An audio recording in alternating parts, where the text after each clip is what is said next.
So, sa ngayon guys, yung value po ng ating 10,000 Pupo points kapag ipipay out natin siya is only 54.50 cents. So, yan po yung value ng $1 sa Pupo Live kapag pini-out natin siya sa GCash. Okay? So, ngayon, kung gusto niyo na mas malaki yung ma-receive ninyo na amount kapag mag-withdraw kayo sa inyong GCash wallet, then yung gagawin po natin ngayon is ipipi out muna natin siya papunta sa Binance, and then from Binance papunta sa GCash.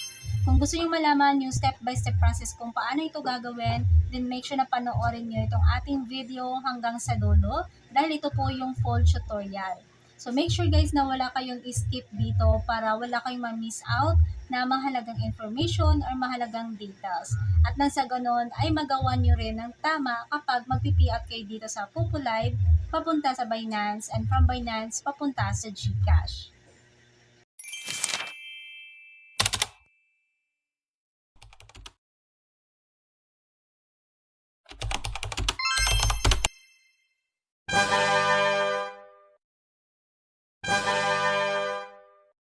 So by the way, sa mga naghahanap kung saan pwedeng bumili ng Popo Coins, din I highly recommend CocoDP. So dito sa CocoDP, meron po silang mga iba't ibang mga packages na pwede nating ma-avail. And ngayon nga po ay meron silang pa-promo. Kapag bibili kayo ng 21,000 Popo Coins package, pwede kayong maka-avail ng additional 8,000 Popo Coins. Yung gagawin nyo lang po is gamitin po yung link na nasa pin comment kapag bibili kayo ng 21,000 Popo Coins package. And after niyo pong bayaran, ay make sure na screenshot niyo po yung inyong receipt. So ganito po yung itsura ng receipt. Okay, so yan po yung screenshot ninyo, and then send niyo po yan sa akin via Telegram. So ilalagay ko na lang yung aking Telegram account dyan po sa ating description box. So ganun lang po ka-easy para maka-avail kayo ng 8,000 Popo Coins, and then valid lang po ito hanggang bukas. Okay? So yung 8,000 Popo Coins na additional, isang beses nyo lang po yan maa-avail. So halimbawa, bumili kayo ng dalawang 21,000 Popo Coins package, tatlo, apat. So isang beses lang po talaga kayo makakakuha ng additional 8,000 Popo Coins. Okay? So make sure din na i-click po yung link na nasa pin comment kapag bibili kayo ng coins. Bukod sa meron kayong makuha ang additional na 8,000 Popo Coins, makakales pa kayo kapag ginamit niyo po yung ating link na nasa pin comment. So dito po sa CocoDP, 24/7 po sila open. So anytime, pwede kayong bumili ng Popo Coins. So perfect ito sa mga katulad ko na mahihilig maglaro ng Popo games kapag madaling araw na or hating gabi na, di ba? So mabilis din po sila mag-process ng transaction. Fast transaction talaga kapag dito sa CocoDP. So hindi na kailangan na maghintay kapag bibili kayo dito ng Popo Coins dahil after yung bayaran ito, ay automatic papasok po yan sa inyong Popo accounts. Ito naman yung mga payment option na pwede nating gamitin kapag magbabayad tayo. So marami po talaga tayo ditong pagpipilian. So ganun po kaganda kapag dito kayo bumili ng coins sa CocoDP. So today guys, ituturo ko sa inyo kung paano natin ipi-pay out yung ating points dito sa Popo Live via Binance, kasi nga ngayon sobrang baba na naman ng value ng peso. So kapag sa GCash, yung value niya lang po dito is 54.50 cents per 10,000 points or $1. 54.50 cents lang yung value dito kapag GCash. Samantalang sa Binance, mas mataas po siya, like 55 point something. So mataas yung difference niya, sayang din naman yon. Kaya sa Binance ko ipipi out yung aking earnings sa dito. Alright, so kung gusto niyo pong malaman kung paano, make sure na panoorin niyo itong ating video hanggang sa dulo para wala kayong ma-miss out sa ating tutorial. Okay, so yung kagandahan din pala guys kapag sa Binance, yung payout natin, ayan, 1.5% lang yung fee, samantalang sa GCash is 2%. So, mas maganda talaga at mas mataas yung value kapag sa Binance. So, pupunta muna tayo dito sa Binance, sa BEP20, tap natin yung view. So, lagay ko lang muna yung aking security password. Alright, so dito guys, maglalagay ka ng wallet address. So, saan ba makikita yung Binance BEP20? So, kung wala ka pang Binance, so i-click lang yung link nasa description para makapag-create ka ng account. So, ito po yung Binance wallet So, dapat pag-KYC kayo dito guys ha, bago kayo mag-transact. Okay? So, balik tayo. So, dito natin siya kukunin guys sa ating wallet. So, dito sa ating asset, and then, kung makikita nyo, zero yung balance natin. Pupunta tayo dito sa spot, and then here, tap lang natin yung add funds. And then, tap natin yung on-chain deposit. So, dito, piliin natin yung USDT. And then, guys, ito po yung pipiliin natin yung BNB Smart Chain BEP20. Tap natin to, and dito po yung ating wallet address. Copy, and yan po yung ilalagay natin dito sa part na to. Okay, so actually ako nakalagay na ako dyan, pero kung gusto nyo i-change, so i-change nyo lang. So ngayon, since meron na ako dyan, tap ko lang yung submit, and tap ko lang yung withdraw now. So enter ko lang, so $330 or 330 USD. Tap confirm.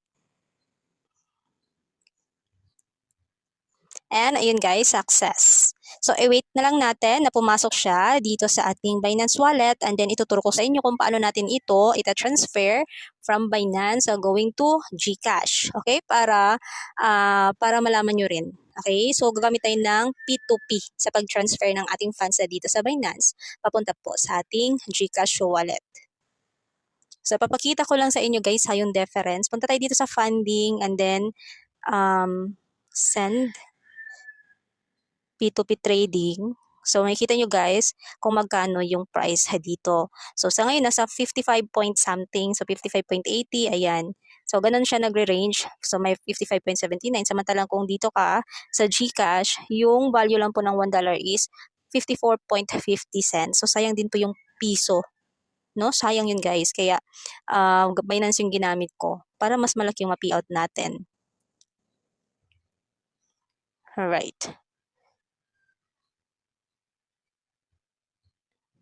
Okay, so wait na lang natin.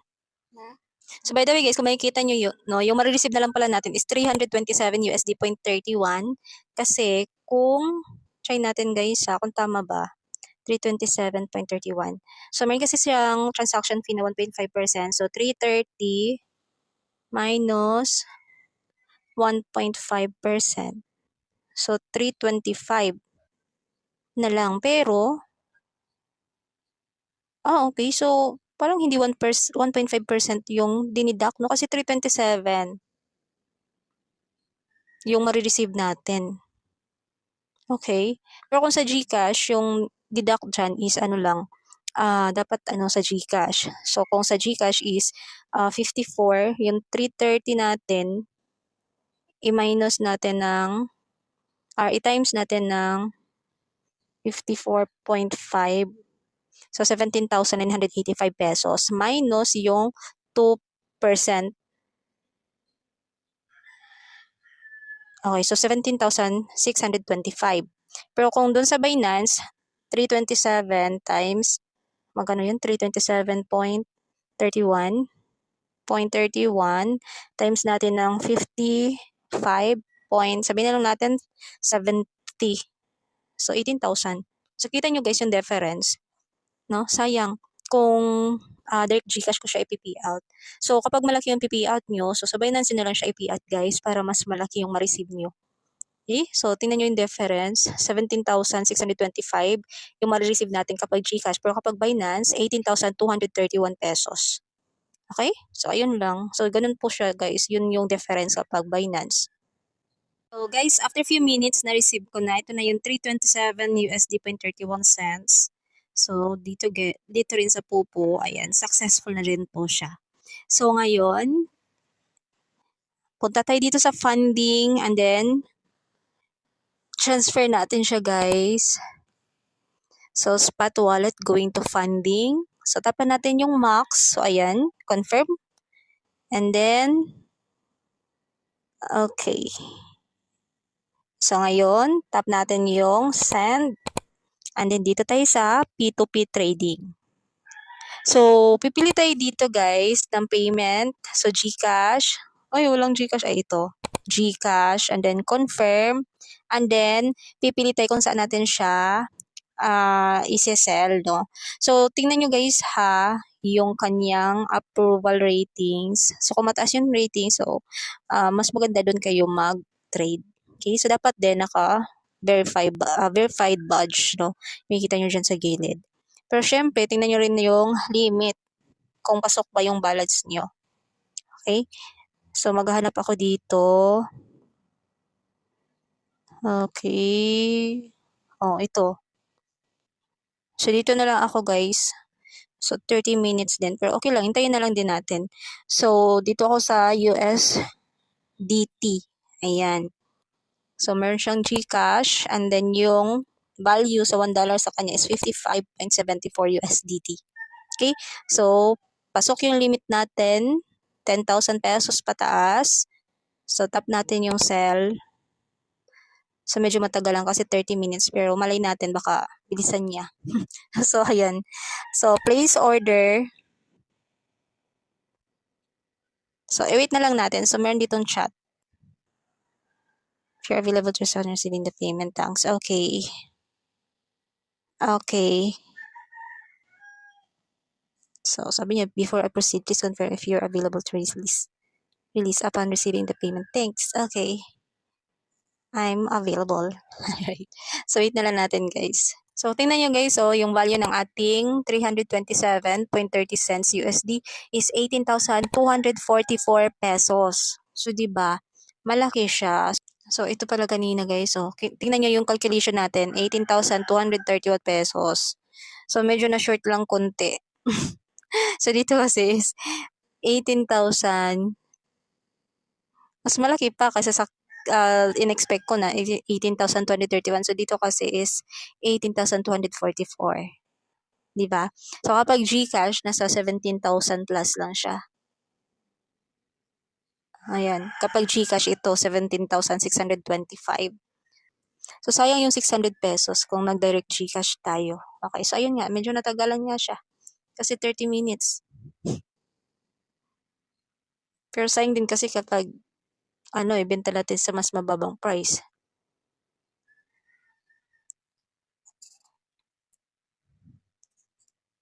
Oh, ayun. Mabilis pala, guys. So, check lang muna natin sa ating GCash wallet, guys, kung na-receive ba talaga. So, make sure, guys, na puntahan nyo muna yung inyong GCash wallet kung talagang na-receive nyo. Okay? So, since na-receive ko naman talaga, so, saka natin siya itap yung payment received. Okay?